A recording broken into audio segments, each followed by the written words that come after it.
ഈ ദിവസങ്ങൾ എൻ്റെ മനസ്സിൽ വന്ന ഒരു സംഭവം, അതായത് ഒരു സാക്ഷ്യ വിചാരണ നമ്മൾ ചെയ്യുമ്പോൾ എൻ്റെ മനസ്സിൽ തട്ടിയ ഒരു സാക്ഷ്യം എന്ന് പറയണത്, കുറേ സാക്ഷ്യങ്ങളുണ്ട്, അതിലൊരു ഏറ്റവും നല്ല സാക്ഷ്യങ്ങളിൽ ഒന്ന് ഈ കൊച്ചുത്രേസ്യ വർഗീസ് അവരുടെ നടുവട്ടം നമ്മളുടെ എറണാകുളം അങ്കമാലി രൂപതയിലുള്ള നടുവട്ടം ഇടവകയിൽ കൊച്ചുത്രേസ്യ വർഗീസ് അവർ ഒരു 65-70 പ്രായമുള്ള അമ്മച്ചിയാണ്. നമ്മൾ 65 വയസ്സുകാർക്ക് സാധാരണഗതിയിൽ ഉടമ്പടി എടുക്കാൻ അനുവദിക്കത്തില്ല. കാര്യം അവർ പ്രേക്ഷിത പ്രവർത്തനം ചെയ്യത്തില്ല എന്നുള്ള ഞങ്ങളുടെ ഒരു ധാരണയോ തെറ്റിദ്ധാരണയോ ആണ്. പക്ഷേ ചില 65 വയസ്സുകാരൊക്കെ ഇടിവെട്ട് പ്രവർത്തനമുള്ളവർ. അപ്പം ഞങ്ങൾക്ക് അവരെ കാണുമ്പോൾ അറിയാം.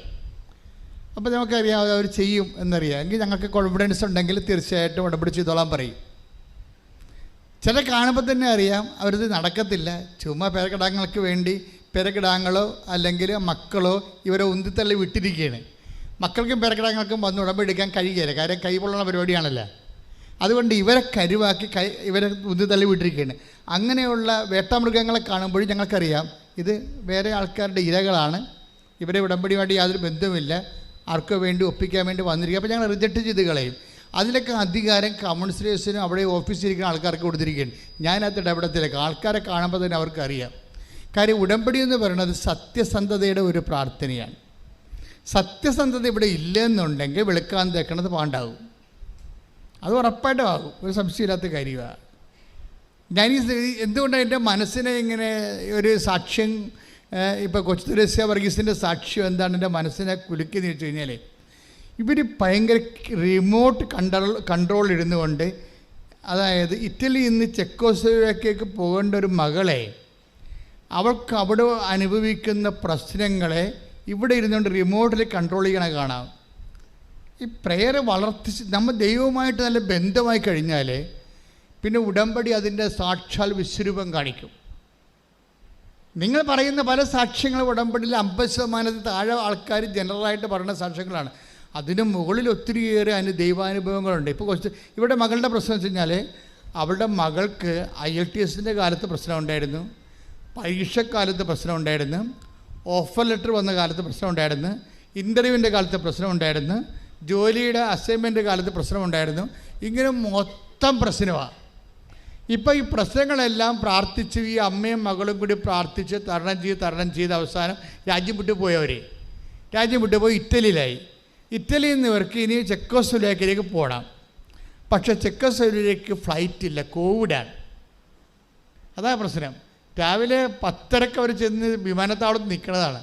അപ്പോൾ അവിടെ ചെന്നപ്പോൾ അവർ പറഞ്ഞു ഫ്ലൈറ്റ് ഇല്ല, ഫ്ലൈറ്റ് ക്യാൻസൽഡ് ആണെന്ന് പറഞ്ഞു. ചെക്കിലേക്കുള്ള ഫ്ലൈറ്റ് ക്യാൻസൽഡാണ്, ഫ്ലൈറ്റ് ഇല്ല എന്ന് പറഞ്ഞു. അപ്പോൾ ഉടനെ മകൾ കാറിക്കുപോയി അമ്മയെ വിളിച്ചു, അമ്മയെ ഞാൻ എന്ത് ചെയ്യും, തിരിച്ചു പോകാൻ പറ്റത്തില്ല, ഞാനത് വെക്കറ്റ് ചെയ്ത് പോകുന്നതാണ്, ഇനി എന്ത് ചെയ്യുമെന്ന് അറിയാൻ പറ്റില്ല, ഫ്ലൈറ്റ് ഇവിടെ ഇല്ല, ഞാൻ വിമാനത്താവളത്തിൽ ഒറ്റക്കാണ്, ഇവിടെ ആരുമില്ല, കോവിഡാണ്, ഇവിടെ എല്ലാം കോവിഡായത് കാരണം നമുക്കറിയാം. കോവിഡ് കാലത്ത് വെച്ചാൽ മരുഭൂമി പോലെ വിമാനത്താവളം കിടക്കണം, ഒരു മനുഷ്യനുണ്ടാകത്തില്ല, ആരോട് സംസാരിക്കത്ത പോലും ഇല്ല, പേടിയാണ്. അപ്പം അതുകൊണ്ട് സംസാരമില്ല, വളരെ ഏസോർണോ സംസാരമേ ഉള്ളൂ. അവർ പറഞ്ഞ് ഫ്ലൈറ്റ് ക്യാൻസൽഡാണെന്ന് പറഞ്ഞു, അത്രേ ഉള്ളൂ. അപ്പോൾ എന്നിട്ട് ഇവർ ഇറ്റലിയിൽ നിന്നുകൊണ്ട് ഈ മകൾ അമ്മയോട് ഇങ്ങനെ സംസാരിക്കും, ഞാൻ എന്ത് ചെയ്യുമെന്ന് ചോദിക്കും. അപ്പോഴമ്മ പറയും, എടി ഫ്ലൈറ്റ് ഉണ്ട്, നിനക്ക് വേണ്ടി കർത്താവ് ഫ്ലൈറ്റ് ചാർട്ട് ചെയ്യും, നീ വെയിറ്റ് ചെയ്യ്, 4 മണി വരെ വെയിറ്റ് ചെയ്യാൻ പറയും.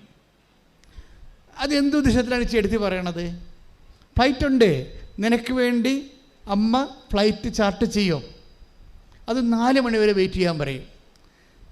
ഇവർ പറഞ്ഞ കറക്റ്റ് 4 മണി വരുമ്പോൾ ഒരു ഫ്ലൈറ്റ് ചാർട്ടാവും, ചെക്കിലേക്ക് ഒരു ഫ്ലൈറ്റ് ചാർട്ടാവും. ചാർട്ടായിട്ട് ഇവർ കയറിയിരിക്കും സന്തോഷത്തോടെ. ആ ഫ്ലൈറ്റിൽ എത്ര പേരുണ്ട്? 3 പേര്. ആളില്ല. ആ 3 പേരല്ല 30 പേരായാലും ഫ്ലൈറ്റ് ക്യാൻസൽ ചെയ്യണതാണ്, കാര്യം മുതലാകത്തില്ല. ഈ ചെക്കിലേക്ക് 3 പേരെയും വെച്ചുകൊണ്ട് അതിലൊന്ന് ഇവളാണ്, ബാക്കി 2 പേര് എയർ ഹോസ്റ്റസോ വേറെ ആരാണ്ടാണ്. ഈ ഒരാളെയും വെച്ചുകൊണ്ട് ചെക്കോസ്ലോവാക്യയിലേക്ക് ഫ്ലൈറ്റ് പോകും. ആരാണ് വിടണത്? ഈ കേരളത്തിൽ ഇരുന്നുകൊണ്ട് ഈ പാവപ്പെട്ട അമ്മ വിടണതാണ്. ഇതാണ് ബലമെന്ന് പറയണത്. ഇതിനെ പറഞ്ഞ് വെളിപാടെന്ന് പറയും. അമ്മ ഇനി എന്ത് ചെയ്യുമെന്ന് ചോദിക്കുമ്പോൾ, മകളിനി എന്ത് ചെയ്യുമെന്ന് ചോദിക്കുമ്പോൾ അമ്മ പറയും, നീ വെയിറ്റ് ചെയ്യുക, പരിശുദ്ധ അമ്മ നിനക്ക് വേണ്ടി ഫ്ലൈറ്റ് ചാർട്ട് ചെയ്യും, അത് 4 മണി വരെ വെയിറ്റ് ചെയ്യാൻ പറയും. ഇതെന്തോ ഒരു കൺട്രോളിംഗ് ആണെന്ന് നോക്കിയാൽ, കൺട്രോൾ ഓഫീസാണ് ശരിക്കും പറഞ്ഞാൽ. അപ്പം നമ്മൾ ബൈബിളിൽ പറഞ്ഞിരിക്കണതൊക്കെ ഇന്ന് സാധാരണ മനുഷ്യന് അനുഭവിക്കുകയും ഇതെങ്ങനെയാണ് വെളിപാട് അവർക്ക് കിട്ടണത്? ഇത് വെളിപാടാണല്ലോ. ഇത് 4 മണിക്ക് ഫ്ലൈറ്റ് ചാർട്ട് ചെയ്യാൻ പോണതും അതൊരു നോൺസെൻസ് ഫ്ലൈറ്റാണ്. ഒരാളെയും കൊണ്ട് ചെക്കോസ്ലോവാക്യയ്ക്ക് പോകുന്ന ഫ്ലൈറ്റ് ഇവർക്ക് വേണ്ടി മാത്രം ചാർട്ട് ചെയ്യുകയാണ്. ദൈവം ഒറ്റ കൈ ചെയ്യും.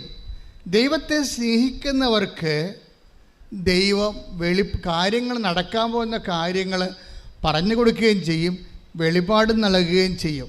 ഈ വെളിപാട് വരെ എത്താനുള്ള സാധ്യത ഈ ഉടമ്പടിയിലുണ്ട്. അത് അച്ഛന്മാർക്കും ബ്രദേഴ്സിനും അതുപോലെ സിസ്റ്റേഴ്സിനും ശുശ്രൂഷകർക്കല്ല. ബൈബിളിൻ്റെ പോളിസി എന്താണ്? അന്നാളുകളിൽ എൻ്റെ ആത്മാവിനെ ഞാൻ എല്ലാവർക്കും നൽകും. കൈയടിച്ച്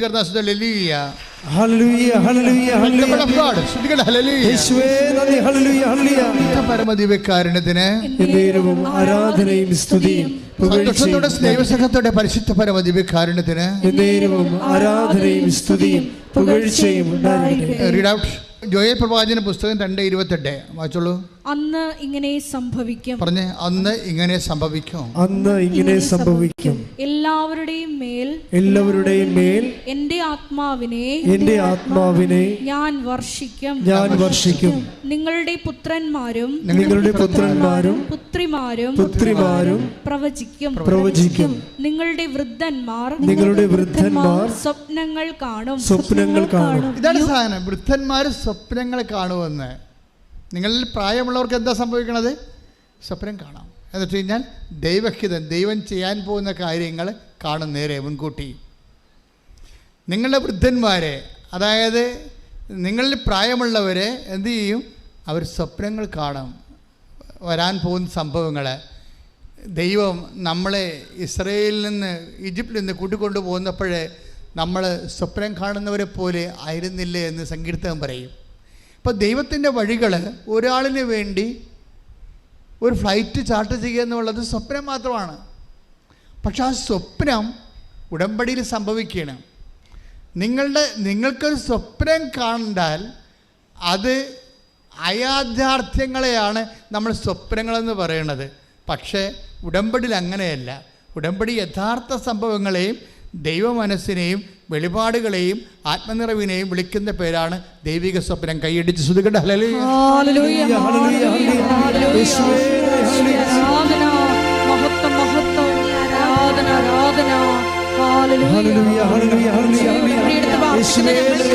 ദൈവിക മനസ്സ് സ്വപ്നത്തിലൂടെ വെളിപ്പെടുത്തി തരുന്നതിന് നന്ദി പറയുന്നു. പരിശുദ്ധ പരമദിവ്യകാരുണ്യത്തിന് ആരാധനയും സ്തുതിയും പുകഴ്ചയും പരിശുദ്ധ പരമദിവ്യകാരുണ്യത്തിന് ആരാധനയും സ്തുതിയും പുകഴ്ചയും. അപ്പോഴേ ഇതുപോലെ ദൈവിക പദ്ധതികൾ, സ്വപ്നതുല്യമായ കാര്യങ്ങൾ ഉടമ്പടി സംഭവിക്കുന്നതിൻ്റെ അടിസ്ഥാനം എന്താണ്? സ്വപ്നതുല്യമായ കാര്യങ്ങൾ. ഇപ്പം നിങ്ങളെ രക്ഷിക്കാൻ ഒരു മാർഗവുമില്ല. ദൈവം നിങ്ങൾക്ക് വേണ്ടി ഒരു സ്വപ്നം കാണും ദൈവം. അതെന്തുകൊണ്ടാണ് ഇങ്ങനെ സ്വപ്നങ്ങൾ ഉണ്ടാകുന്നത്? എന്തിൻ്റെ ബേസ് എന്താ? വെളിപാട് സ്വപ്നങ്ങൾ, സ്വപ്നം ഒരു വെളിപാടല്ലേ? അതിൻ്റെ ബേസ് എന്താ? അതിൻ്റെ ബേസ് എന്താണെന്ന് അറിയാതെ ഉടമ്പടി നിങ്ങൾക്ക് മുന്നോട്ട് പുരോഗമിക്കാൻ പറ്റത്തില്ല. സ്വപ്ന വെളിപാടുകളുടെ എന്താണ് ഉടമ്പടിയുടെ ആധാരം? അതിൻ്റെ ആധാരം യോഹന്നാൻ്റെ സുവിശേഷം 14:21. ശ്രുതികട ഹല്ലേലൂയ.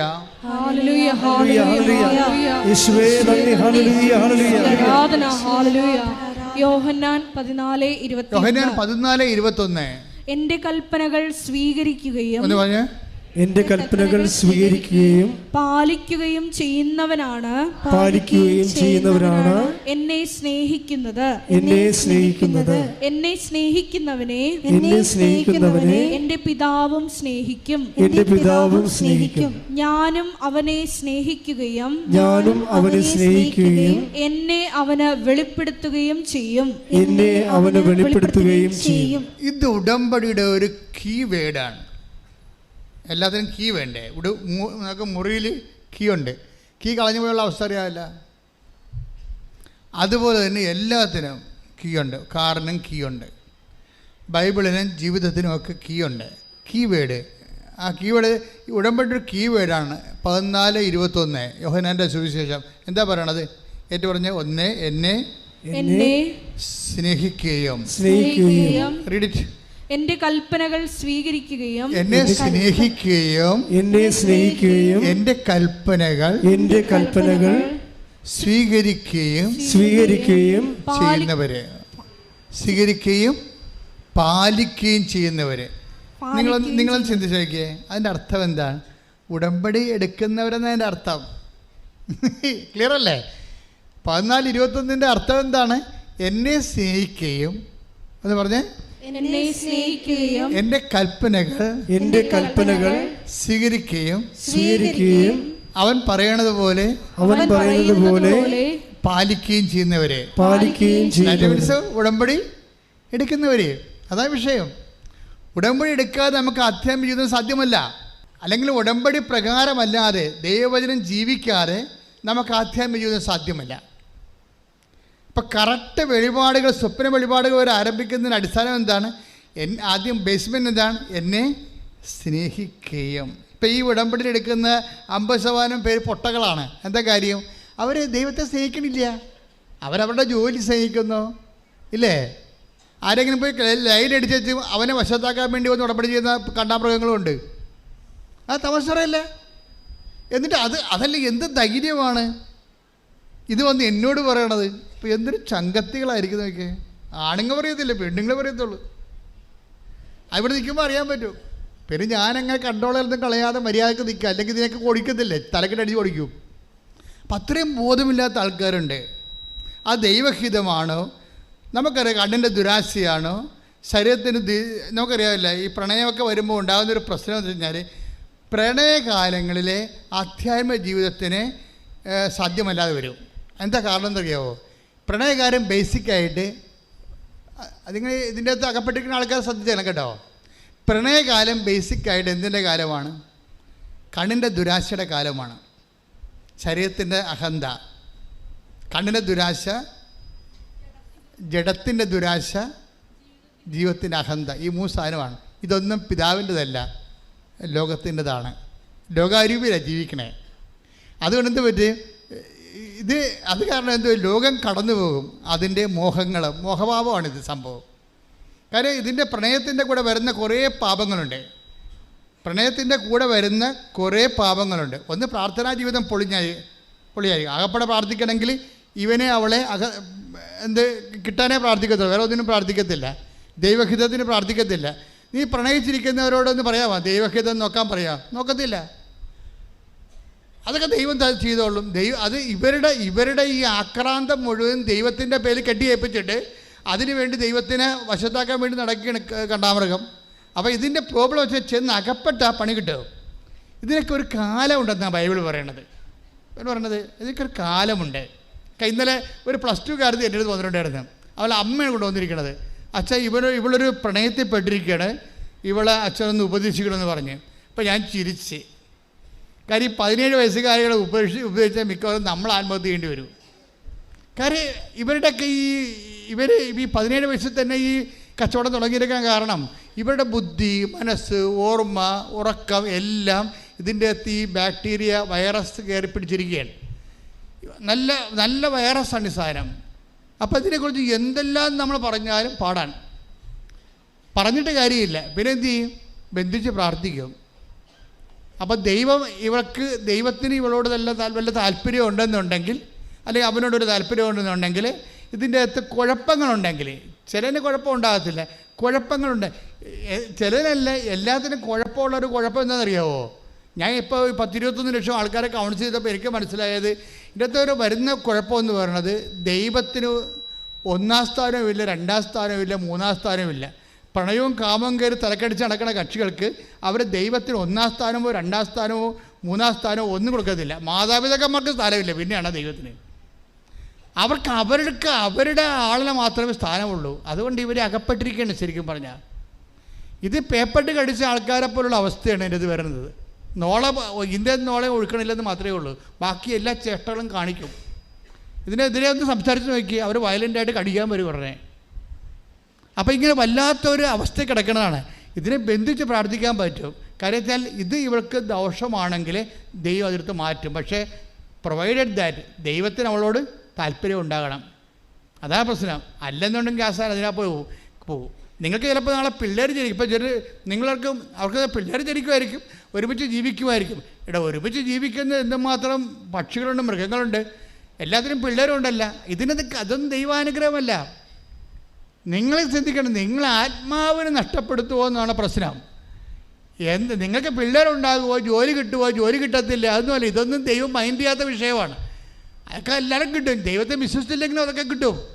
അതിൻ്റെ ക്ഷേമത്വം, അത് നിങ്ങളുടെ പ്രാർത്ഥനയുടെ ക്ഷേമത്വമാണ്. ദൈവം എന്നെ ശപിച്ചില്ലല്ലോ, എനിക്ക് പിള്ളേരുണ്ടായല്ലോ, ദൈവം എന്നെ ശപിച്ചില്ലല്ലോ, എൻ്റെ ഭർത്താവ് ഇപ്പോഴും ജീവിച്ചിരിപ്പുണ്ടല്ലോ, അറേഞ്ച് മാരേജ് ഭർത്താവ് വണ്ടിയിടിച്ച് മരിച്ചല്ലോ, എൻ്റെ ഭർത്താവിന് വണ്ടിയിടിച്ച് മരിച്ചില്ലല്ലോ, കിട്ടിയ കൂടെ ഉണ്ടല്ലോ. ഇതൊന്നും നിങ്ങൾ പറയുന്ന ന്യായമല്ല. എന്താ കാരണമെന്ന് വെച്ച് കഴിഞ്ഞാൽ ഇതൊക്കെ സ്വാഭാവികമായി ഈ ലോകത്ത് ജീവിക്കുമ്പോൾ കിട്ടുന്നതാണ്. പക്ഷേ ഉള്ള പ്രോബ്ലം എന്ന് വെച്ച് കഴിഞ്ഞാൽ നിങ്ങളുടെ ലോകം, ഇതിനെ ലോകം എന്നാണ് വിളിക്കണത്, ഈ ലോകം മുഴുവൻ നേടിയാലും അതാ പ്രശ്നം. കർത്താവ് എന്താ പറഞ്ഞത്? ലോകം നേടത്തില്ലെന്നും കർത്താവ് പറഞ്ഞില്ല. ചില ഒരുത്തൻ രാവിലെ ഉള്ളത്തിൽ ഒരുത്തിയെ പ്രേമിക്കും, ഉച്ചയ്ക്ക് വേറെ ഒരുത്തിനെ പ്രേമിക്കും, വൈകുന്നേരത്തിന് വേറെ ഒരുത്തിനെ പ്രേമിക്കും. ഇങ്ങനെ ജീവിതകാലം മുഴുവൻ ഈ കലാപരിപാടിയായിട്ട് 3-4 കല്യാണം കഴിച്ച ആൾക്കാരെ എനിക്കറിയാം. 3-4 കല്യാണം കഴിച്ച ആൾക്കാർക്ക് അവരുടെ കല്യാണം ഒരു ബിസിനസ് പോലെ അവർ ചെയ്തുകൊണ്ടിരിക്കുകയാണ്. അവരെ ഒന്നും നമുക്ക് അവരെ തിരുത്താനൊന്നും പറ്റത്തില്ല. അതിൻ്റെ അകത്ത് പെട്ടിരിക്കുകയാണ് സംഭവം. 4th സ്റ്റേജ് 5th സ്റ്റേജൊക്കെ ആയിട്ട് ഉള്ള ആൾക്കാരാണ്. അപ്പോൾ അവർ പറയണമെന്ന് നടക്കാണ്ടിരിക്കുന്നുണ്ടല്ലോ, നടക്കുന്നുണ്ട്.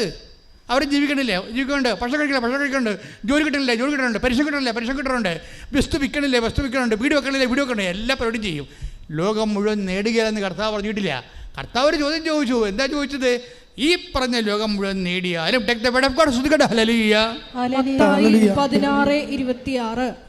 മത്തായി 16:26 ഒരുവൻ